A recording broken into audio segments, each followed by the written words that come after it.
कुछ और विषयों को देखते हैं। एक चर्चा बाहर चलती है समाज के बीच में कि महर्षि दयानंद को महर्षि नहीं कहना चाहिए। इससे अन्य जितने भी हजारों हजार ऋषियों की परंपरा जो है उनको उनका अपमान जैसा होता है। तो मुझे इस बात पर थोड़ी शंका है, थोड़ी आपत्ति है। हमारे देश में ऋषियों की लंबी परंपरा है सृष्टि के आदिकाल से, जिन्होंने चीज़ों को, विषयों को, तथ्यों को देख करके, समझ करके, अनुभव करके समाधि में जाकर के प्राप्त किया और हमें दिया। लेकिन पिछले महाभारत काल के बाद से जो स्थिति परिस्थिति बनी तो इसमें ऋषियों की परंपरा का एकदम से लोभ जैसा होने लगा।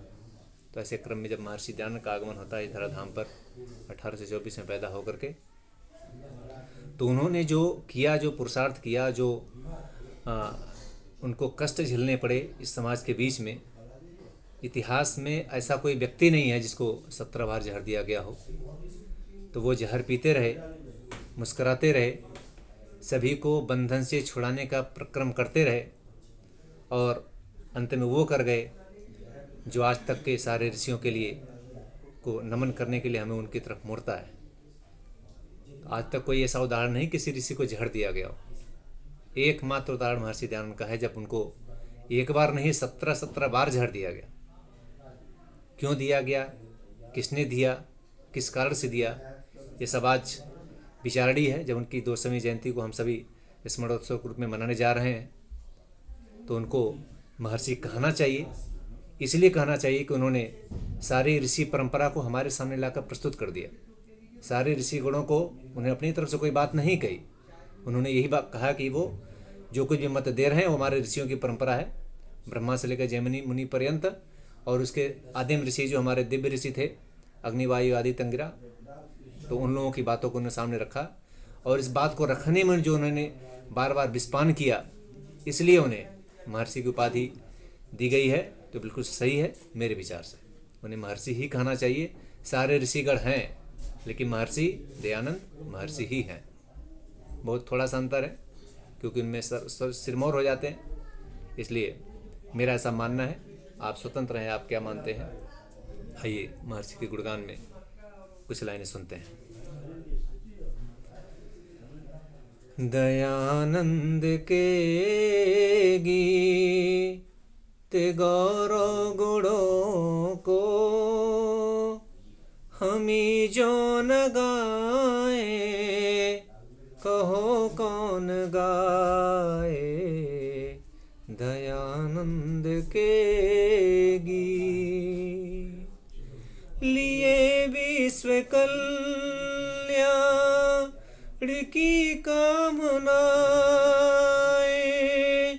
किया वेद का था उजाला ऋषि ने।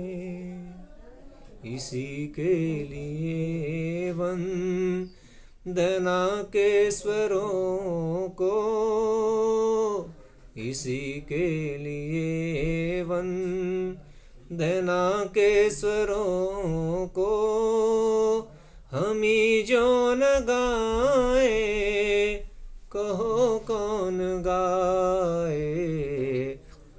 दयानंद के गीत लिए वेद की पावन मानी मसाले, अविद्या और अंधकार को भगाता रहा जो, उसी के पदों की बनी पद्धति में, उसी के पदों की बनी पद्धति में हमी जो न जाए, कहो कौन जाए। हमी जो न जाए, कहो कौन जाए। दयानंद के गीत विरोधी मतों की उसी ठार में ही अरे सत्यता की कराता रहा जो, उसी की पताका लिए व्योम भू पर, उसी की पताका लिए व्योम भू पर, हमी जो न छाए कहो कौन छाए, हमी जो न छाए कहो कौन छाए, हमी जो न गाए कहो कौन गाए, हमी जो न जाए कहो कौन जाए।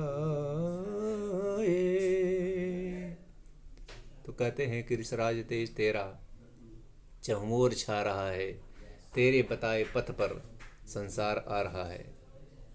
ये काल 2025, 24, 25 और 26 का काल 2023 चल रहा है। अगले 3-4 वर्षों तक बहुत धूम मचने वाली महर्षि के नाम की, ऋषियों की परंपरा की। जब छोटे छोटे देश आपस में छोटी छोटी ज़मीनों के लिए, इजराइल और फिलिस्तीन किस बात के लिए, 35 एकड़ ज़मीन है केवल, उसके लिए भीले पड़े हुए हैं। क्या है जीवन का उद्देश्य? ज़मीनों के लिए, पदों के लिए, मतलब उद्देश्य क्या है पता ही नहीं है। मार मार कर, काट काट करके जिस तरह से उपद्रव मचा हुआ है सारा संसार में, तो ऋषियों की परंपरा का बिल्कुल आगमन होना ही चाहिए। हम सभी को अपना, ये भारत की जिम्मेदारी, अपने देश की जिम्मेदारी है। आपने हमेशा संसार का मार्गदर्शन किया था, आपने छोड़ा है, आप स्वयं रास्ते से भटके हैं तो पूरा संसार रास्ते से भटका है। तो इसलिए आपको, हमको सबको जगना पड़ेगा। और ऋषियों की परंपरा क्या कहती है? संसार की सबसे पहली परंपरा, सबसे पहली संस्कृति, एकमात्र संस्कृति क्या कहती है? हमें उस तरफ लौटना पड़ेगा और उसको देखना पड़ेगा कि इसमें हमारा कल्याण कैसे है, सारे संसार का कल्याण कैसे है। तो महर्षि दयानंद एक माध्यम है जिनके माध्यम से सारे ऋषिगणों को नमन करने का आपके पास अवसर है। तो आगे इनका जो 200वीं जयंती आ रही है, हम सभी इसमें अपने आप को तैयार करें कि हम सभी स्वयं के साथ मिलकर के, अपने परिवार के साथ, समाज के साथ, जहाँ तक बन पड़ी जितनी अपनी सामर्थ्य है लगें और ऋषियों की परंपरा को पुनर्जीवित करके अपने कर्तव्य का निर्वहन करें। इसी में हम सभी का कल्याण है। तो आज की बात यहीं पर। ओम सम।